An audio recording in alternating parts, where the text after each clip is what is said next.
Et tout le monde, c'est iFrench Tuto avec. Pêcheur 92. Et aujourd'hui, devinez quoi, on se retrouve sur un gameplay de Battlefield 4.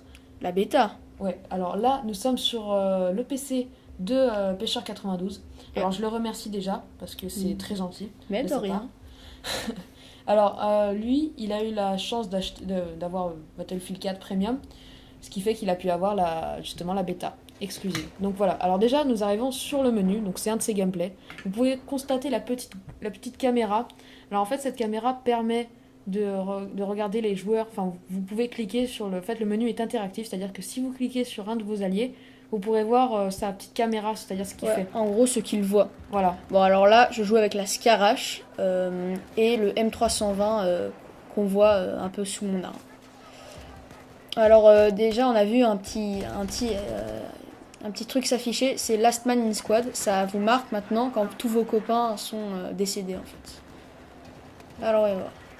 Alors, juste comme ça, Pêcheur ne va pas trop jouer avec la Scarache, car il va se rendre compte qu'il y a 2 fois mieux. Ouais, parce que sans viseur, c'est vachement difficile. Voilà. Alors là, la petite grenade, très sympathique. Et là, Petit bim, kill. et un kill. Alors, déjà, que dire sur cette bêta? Premièrement, elle lag beaucoup. Ouais, ça c'est Alors, sûr. ça, c'est pas une question de notre PC, c'est pas une question de montage. Non, non, c'est pas du tout rapport avec ça, c'est juste le jeu qui lag parce que c'est une bêta. Ouais, mais c'est bizarre parce que c'est pas vraiment des bugs d'affichage, c'est surtout des bugs de ralentissement. Alors là, les mecs sur le toit, c'est compliqué de les avoir au M320. D'ailleurs, le M320, comme on le voit, ça a pas trop changé. Son design n'a pas vraiment changé. Mais la balle, on voit, ça devient comme une sorte de petit éclair. Alors comme vous voyez là, c'est vraiment injouable de tirer sur un mec comme ça avec la Scarache sans viseur. Alors là, je me redéploie. Alors là, comme vous voyez, le défibrillateur maintenant c'est l'inverse que dans BF3. Maintenant, vous devez charger votre défibrillateur avant de le mettre. Voilà. Okay. Alors là, petite démonstration du couteau sur un mec inactif. C'est pas très gentil. Mais c'est très joli. Voilà. Faut bien l'attention portée au détail. Alors lui c'est un très gros chanceux. Et beaucoup de chance. On voulait le cutter, on s'est dit, allez, pour la vidéo, ça va être vraiment joli. Et puis non. Et voilà, raté. Alors, qu'est-ce qu'on voulait dire? On voulait que vous regardiez l'intention portée au détail, surtout pour...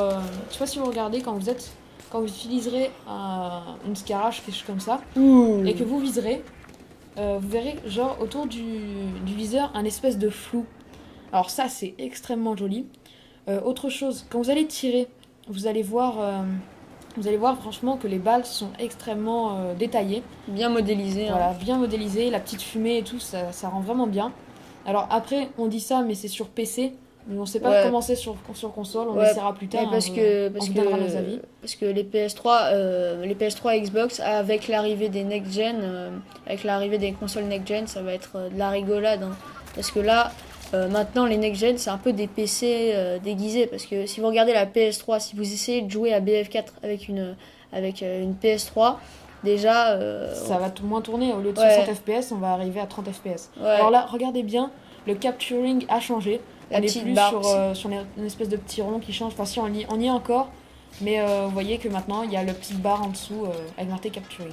Aussi, regardez bien, quand on meurt, voilà, regardez. On voit la personne qui nous a tués en orange. Et on se voit à la 3e personne. Surtout quand on se fait réanimer. Ouais, et c'est clic droit ou clic gauche pour accepter le revive ou le refuser. Voilà. Alors là, là c'est les classes. Alors là, regardez bien parce que c'est extrêmement joli ce que nous ont créé les développeurs. Regardez. Vous pouvez, en choisissant votre arme, vous pouvez la déplacer. Regardez bien. On peut vraiment la faire tourner. C'est 3D, c'est joli, c'est vraiment, il n'y a rien à dire là-dessus. Alors, comme vous voyez, là, vous voyez CL6X x 6. On peut augmenter le viseur, on peut augmenter, comment dire, la distance. Oui, le zoom, exactement. Voilà, on peut augmenter le zoom de son viseur. C'est très pratique. Alors, est-ce que tu peux me donner ton avis sur cette bêta? Bah écoute, pour moi, ça c'est une bêta. Hein. Elle bug assez, mais sinon elle est plutôt bien. Et surtout, il y a quelque chose qui m'a frappé. Si vous avez déjà joué à Bad Company 2, à Battlefield Bad Company 2, vous allez vous dire tiens, mais ça ressemble énormément à Battlefield Bad Company 2. Ça, je serais incapable de dire pourquoi, mais dans le gameplay, dans le rythme de l'action et tout, vous avez vraiment l'impression de jouer à Bad Company 2. Alors, juste comme ça, on va vous dire les choses qui sont nouvelles dans ce jeu. Déjà, il y a le fait d'utiliser l'ascenseur. Et là, comme vous voyez, on peut se coller contre un mur et en fait... sortir la tête. Exactement. Voilà. Voilà, donc on peut voir la personne qui est réfléchie par une espèce de halo orange. Ouais, petit surbrillance quoi. Oui, quelque chose d'autre qu'on va pas voir dans cette vidéo, mais les medipacks en fait. Les medipacks, maintenant vous les jetez directement sur vos coéquipiers. Bon, là c'est bientôt la fin du gameplay. Là, ils ont plus qu'un ticket, voilà, et c'est fini.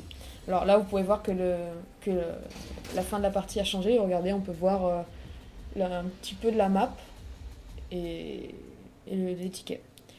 Là, après, vous pouvez voir... ça change pas énormément. De Battlefield 3, bon, l'interface change, mais voilà, rien de plus. Alors maintenant, juste après ça, on va vous parler de la configuration requise pour le PC. Donc on se dit à tout à l'heure. Tchuss tout le monde. On va vous parler de la configuration minimale requise pour le PC.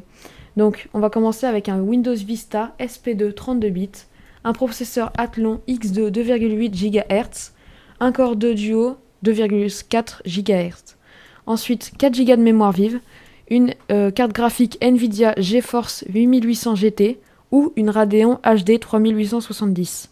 Ensuite, il vous faut 512 MO de mémoire vidéo et 30 Go d'espace de disque disponible. Ensuite, pour la configuration recommandée, il vous faut Windows 8 64 bits, un processeur AMD sextuple cœur ou Intel octuple cœur, 8 Go de mémoire vive, la RAM quoi, une carte graphique GeForce GTX 660 ou bien Radeon HD 7870. Il vous faut 3 Go de mémoire vidéo et 30 Go d'espace disque disponible. Voilà, en espérant que cette vidéo vous aura plu. À plus tout le monde.